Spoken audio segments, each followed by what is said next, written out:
Hello and welcome. I'm Vincent Makori. This is Africa 54. Tonight, the Nigerian government finally appears to be making some progress in its fight against the Boko Haram militant group. Hundreds of Islamic extremists have surrendered in Nigeria following the military's recent air and ground attacks against Boko Haram. The Nigerian Defense Ministry said Wednesday it has killed hundreds of insurgents in the country's northeast, including a high-profile member of the violent group. In the process, the troops were able to capture some of the terrorists as well as their equipment. That's in addition to those that died. And in the course of those encounters also, one Margaret Besheer, who has been acting or posing on videos as the deceased Abubakar Shekau, that eccentric character that is known as the leader of the group, died in that operation. Well, meanwhile, Nigerian President Goodluck Jonathan, who has been criticized at home and abroad for his slow response to the April abduction of more than 200 schoolgirls by Boko Haram, on Wednesday told the UNGA that authorities are still working to bring the girls back home. Although it has taken over 3 months since they were abducted, we have never relented in our effort to set them safely free. Together with our partners, we are working assiduously to free our daughters and reunite them with their families.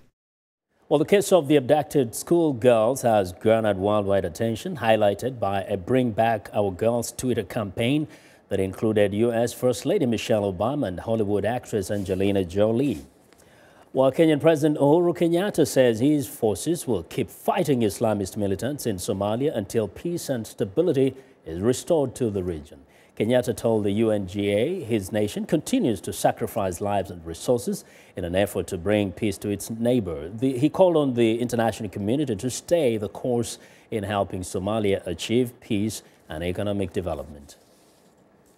My government continues to invest heavily to combat extremists and terrorists.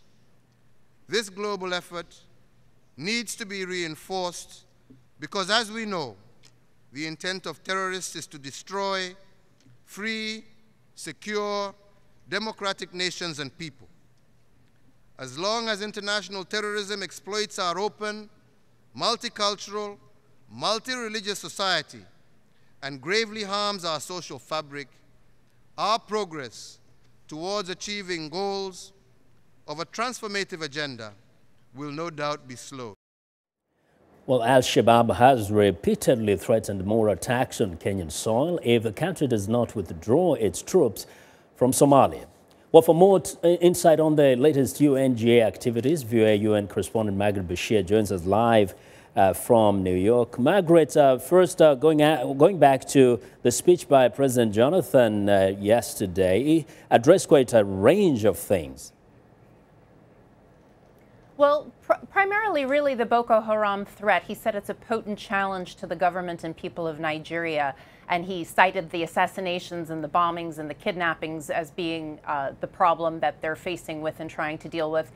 And in that clip that you played, he did mention the girls from Chibok, and he mentioned that the kidnapping had caused the international community to really rally behind Nigeria and to give them a great amount of empathy, and he thanked everybody for that. And as you heard, he said they have not relented in their efforts to rescue the girls. Yeah, but he also says that his country is now free of Ebola. He's 100% sure of that? Yes. Yes, that's what he said. He was very emphatic about it. And today at the Ebola meeting here, Nigeria was not considered as one of the countries that has it. We only heard from the 3 countries, Guinea, Liberia, and Sierra Leone. So he says that they have contained it and they are Ebola-free. Yes, now, Margaret. So some good news. Yes, that's some good news. Yeah, like happening right now, though, we know there's a session on South Sudan. Can you update us, please? Yes, it just began, and the Secretary General opened this high-level meeting. He started with a message to Salva Kiir and Riek Machar, and he said to them, "You opened the wounds that have caused so much suffering, and now you must heal them." And he urged the 2 parties to to sign a power-sharing agreement so they can begin to a transitional government. He also was very concerned about the humanitarian crisis in the country. Still about 100,000 people living at UN bases, which, you know, were never intended to be camps. And he said 4 million people in South Sudan are food insecure. And he raised the alarm, saying as many as 50,000 children could die before the end of this year because of the food crisis.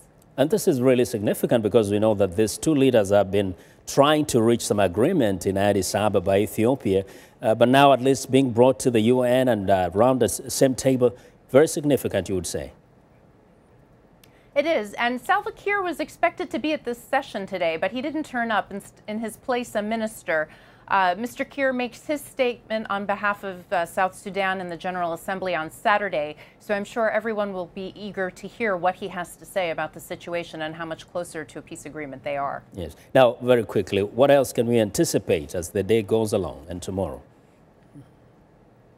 Well, there's still a lot of meetings going on here. Saturday, there's a what they're calling a mini summit on Mali. There was a meeting this morning on Libya. And so there's just, you know, many things going on. Tomorrow, U.S. Vice President Joe Biden will be here for a session about UN peacekeeping. So as you know, many African countries involved in the peacekeeping effort in other places, but also on their own continent. So certainly a lot going on here this week. Certainly a busy time, Margaret. Thank you very much for your reporting. Well, thanks, Vincent. Thank you. VOA UN correspondent Margaret Besheer reporting live from the United Nations. Now,